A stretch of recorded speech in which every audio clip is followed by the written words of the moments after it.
Hey mamas, Alexandria here. I know that you are sick and tired of working out and not seeing the results that you want to see. So today I want to share with you 5 things that I stopped doing that helped me to lose the almost 40 pounds that I lost postpartum in my journey. So if you guys are ready, let's do it. So, the first thing that I stopped doing is exclusively cardio and dance workouts. Prior to my weight loss, and really prior to having my son, I almost exclusively did Zumba workouts. Occasionally, I would hit like a total strength class, but for the most part, I was almost exclusively doing cardio workouts. And cardio is great. There's nothing wrong with cardio. It's a great exercise. But at the end of the day, it doesn't have as many benefits as weightlifting. If you lift weights or at least incorporate weightlifting into your regimen, you give yourself the opportunity to build muscle. And when you build muscle, you increase your basal metabolic rate. So, for example, my basal metabolic rate was around 1500 ish. So, basically, that means calories that I burn at rest, 1500 ish before I was lifting weights regularly. But now that I lift weights pretty regularly, it's more like 17 or 18 at rest. So that means that I get to eat more. It also means that I'm hungrier typically, but it means that I get to eat more, which who doesn't like to eat more food? Am I right? So I want to play a little game just for funsies. So I want you to guess in the comment section below. So I weigh about 112 to 115 pounds depending on the day. And I have been lifting for almost, let's see, 2021 to 2023. So about 3 years at this point. So yeah, like 2.5, almost 3 years at this point. And I am not quite 5 feet tall. So based on that information, I want you to guess how much you think I lift upper body, lower body, and like glutes, because typically you lift more with your glutes than you do with your legs. So I want you to just guess those, and at the end of the video, I'll tell you what mine are. I just thought it would be fun. And then if you want to comment yours, you should do that too. So the second thing that I stopped doing was guessing how much I was eating. Wait, before you go, don't leave. Stay with me, stay with me. When you track your calories, when you see how much you're eating, it gives you knowledge, and knowledge is power. I'm not talking about the people who have eating disorders. If you struggle with an eating disorder or you're of some sort of body dysmorphia, I actually am a licensed therapist. And if you're struggling with some sort of eating disorder or you really hate your body and you're only doing exercise or eating to punish yourself, then I do recommend that you see a professional therapist in your area to help you work through that mindset, because your journey is going to look completely different than somebody who's doing this because they love their bodies. I exercise because I love my body. I eat healthy because I love my body and I want to feel good, and I want the same for you. So if that's not who you are, then go seek professional counseling before you start this journey, because the scale and counting your calories should not be triggering. It should be a space of knowledge. Oftentimes, when people don't track their calories, they're eating about 5 to 600 calories more than they realize when polled, which is crazy to me. Like, think about how much 5 to 600 calories really is that we're not aware that we're eating. Can you imagine? And it's hard to meet our goals when we're intaking significantly more calories than we're burning. And oftentimes, people will overestimate the amount of calories that they think they burn in an exercise. So keep that in mind. The scale, the food scale, and the scale are not your enemy. They're basis of knowledge. And by knowledge, you get power from it. And then you can know, hey, this is how much my body actually needs, and this is how much my body is intaking. And that might look different at different times. If you're trying to grow different kinds of muscles, sometimes you have to eat in a calorie surplus. But if you want to lose weight on the front end, you have to eat in a calorie deficit.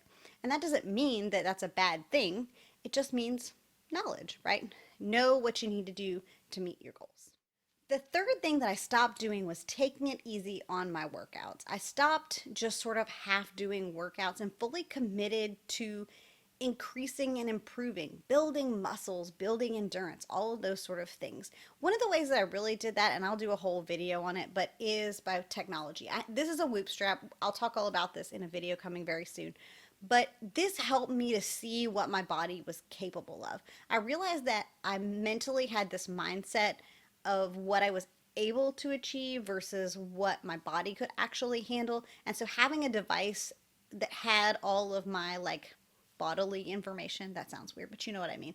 Having that information was able to give me the knowledge again that I needed to know, like, hey, I can push myself today, or like, hey, I can take it, I should be taking it a little easier today. I certainly don't want you to get hurt. Nobody wants you to get hurt or overdo it, especially if you're new to training. But at the same time, I think oftentimes our brain quits before our body does.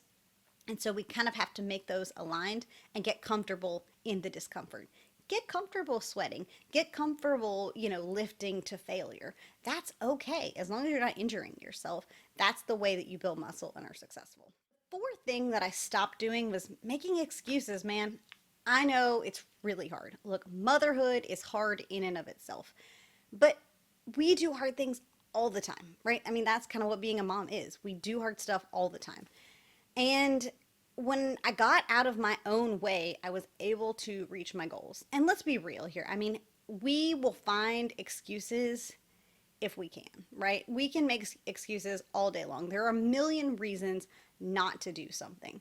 But when you decide that the gains that you're going to make from taking care of yourself and putting in the time and energy to exercise and eat well and do all of the things, when you decide that that's worth more than what you're leaving behind, then and only then will you fully commit to this journey. And listen, everybody is different. For me, I was able to do one thing at a time. So for me, I started exercising and increasing my movement first. I did that for a while. I made that a habit. And then after that was a habit, then I focused on my nutrition. And that's when I really started to see the gains that I needed to make. But not until then, because nutrition and the fitness, they go hand in hand. But if you make the excuses, you will always have them. So get out of your own way and stop making excuses. Just do it, right? Like Nike says, just do it. And finally, the fifth thing that I stopped doing is trying to do it alone. Listen, this whole motherhood journey is hard, and if I've learned anything, it's that everything that you do, if you have an accountability partner or something to do it with, you just stay more motivated. It's easier to be motivated when you have somebody to cheering you on and being like, hey, did you get your workout in today? Like, what are we doing? Like, what's our nutrition? Or maybe it's your gym buddy. Maybe you're not working out at home like I do. Maybe you go to a physical gym. The person that's going to go with you and say, hey, like, let's go to the gym on the days that you don't want to go, right? Because on the good days, it's like, hey, okay, no problem. But on the hard days or the days you're tired or your kid didn't sleep well or whatever that thing is, right? You're like, oh, I really don't want to work out today. That's the person that's going to push you and be like, hey, wait a minute, we made this commitment. We said we were going to do this. Like, let's go, let's step up to the plate. And you can do the same thing for them. And I want to help be part of that community for you. I want nothing more than to make this channel a channel for all the moms out there who want support, who want to work together as a team and build each other up and share ideas and all the awesomeness. So please, if you haven't done so already, make sure that you subscribe down below so we can all be a team together and learn and grow and build and be our healthiest selves for our families. Oh, and I guess I owe you my weights, right? So for upper body, I genuinely no. For upper body, I generally lift about 30 pounds, like upper body, 30 to 40, depending on the exercise. And for lower body, I generally lift about 60 to 65 pounds total, so like 30 each hand. And then for glutes, I'm up to about 135 pounds. So, and I mean, obviously, when you lift glutes, that's just a heavier muscle, so it requires more weight to keep growing. But I think that's it, guys. So I really do hope that you enjoyed this video. And if you did, like I said, I do hope you'll give it a thumbs up and subscribe if you haven't done so already. Thanks for watching. Bye, guys.